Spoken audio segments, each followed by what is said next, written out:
धर्म विशेष को रोज टारगेट किया जा रहा है। हालात ऐसे बने कि जब से ये भारतीय जनता पार्टी की सरकार बनी, जब से बनी आज तक कई हजार लोगों को सिर्फ धर्म के नाम पर मार दिया गया। अगर वो सच में संविधान को मानते हैं, सिर्फ संविधान के आगे सर नहीं झुकाते, संविधान को हाथी पर रख करके नहीं घुमाते कि इधर उधर की बात न कर, बता ये काफिला क्यों लुटा, तेरे रहबर होने से कोई गिला नहीं, तेरी रहबरी पर सवार है। तो एक मुहिम छेड़ी गई कि जो अल्पसंख्यकों का इतिहास को दबाने की कोशिश की जाती है, उसको कैसे लोगों के सामने लेकर के आया जाए और जनता के बीच में उन मुद्दों को उठाया जाए।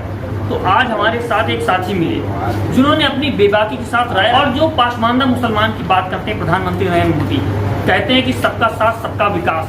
तो जो सच्चर कमेटी है, अगर वो सच में संविधान को मानते हैं, सिर्फ संविधान के आगे सर नहीं झुकाते, संविधान को हाथी पर रख करके नहीं घुमाते, वो सच में दिल में आत्मसात करते हैं संविधान को, तो क्या वो सच्चर कमेटी की जो रिपोर्ट है उसको लागू करेंगे? और आपने देखा कि धर्म के नाम पर, जाति के नाम पर लोगों के घरों पर बुलडोजर चलाए जा रहे हैं, गोलियों से मार दिया जा रहा है, प्रशासन उसमें इन्वॉल्व है। तो उस पर क्या राय है और क्या सरकार उस पर सोचती है? आज हमारे साथ शब्बीर जी हैं, वो सारी चीजों को स्पष्ट करेंगे। सबसे पहले मैं आपके चैनल को धन्यवाद करना चाहूँगा।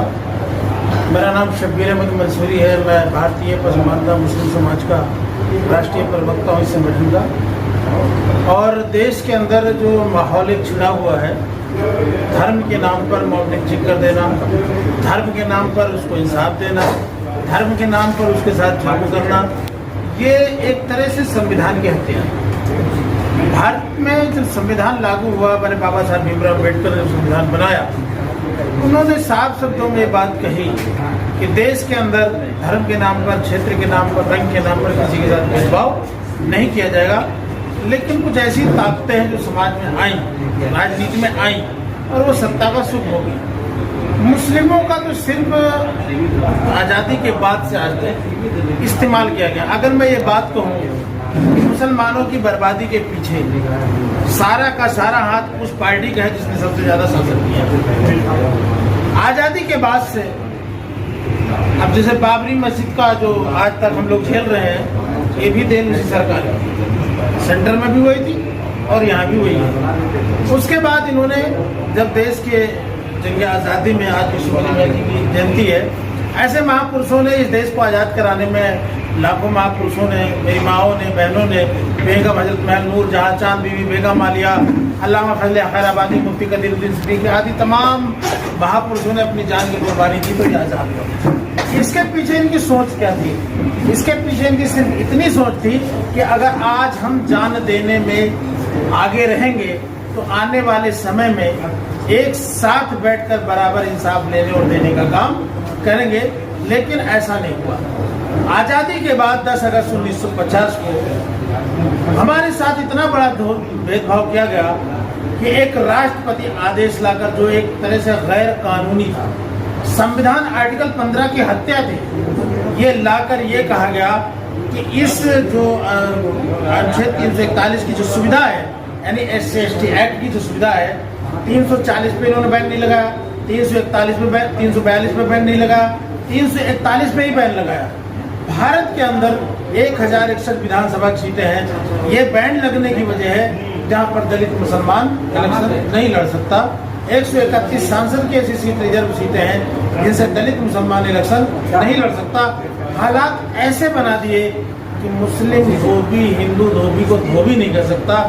अब इन लोगों से सत्ताधार जो लोग, इन लोगों ने अब तक सत्ता का सुख भोगा है, मेरा उनसे ये सवाल है कि इधर उधर की बात न कर, बता ये काफिला क्यों लुटा, तेरे रहबर होने से कोई गिला नहीं, तेरी रहबरी पर सवार है। अब आई बात राजेंद्र सच्चर आयोग, रंगनाथ मिश्रा आयोग।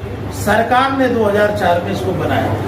बनाने के बाद इस कमेटियों ने सर्वे किया।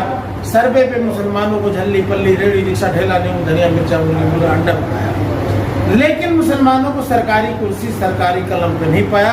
अधिकार, मान, सम्मान, इज्जत देती है सरकारी कुर्सी, सरकारी कलम, जिस पर नहीं पाया।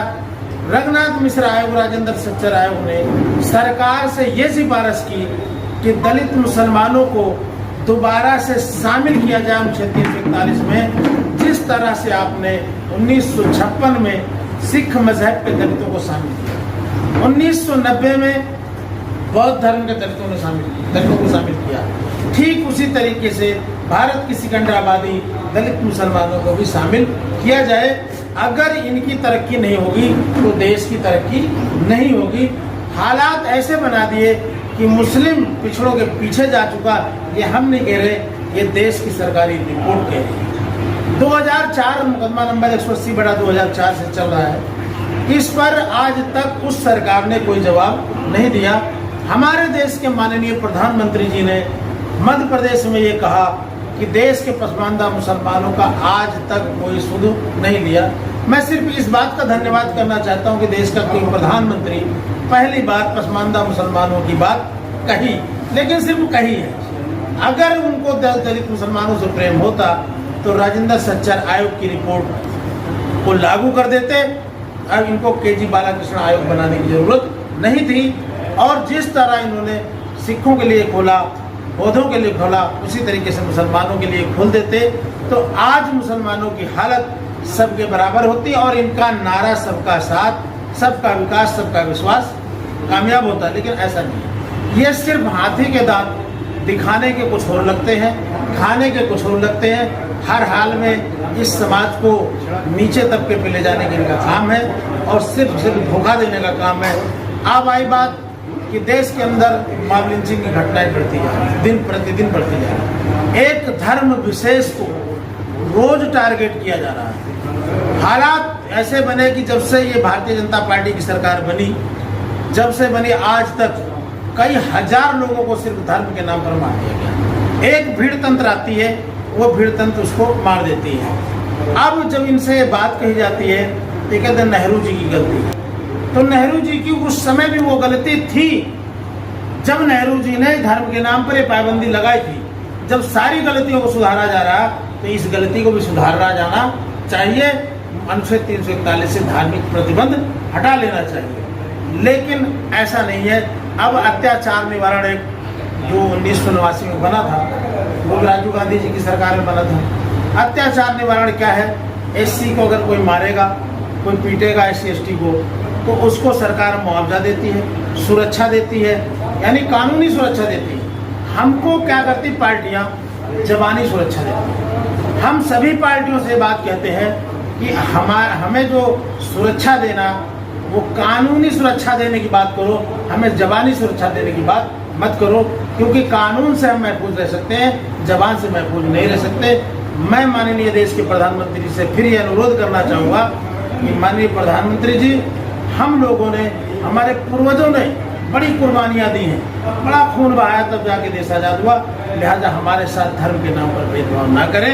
हमें भी उतना ही अधिकार है जितना एक आम शहरी को अधिकार है। आपने देखा किस तरीके से बेबाकी के साथ अपनी बातों को रखा।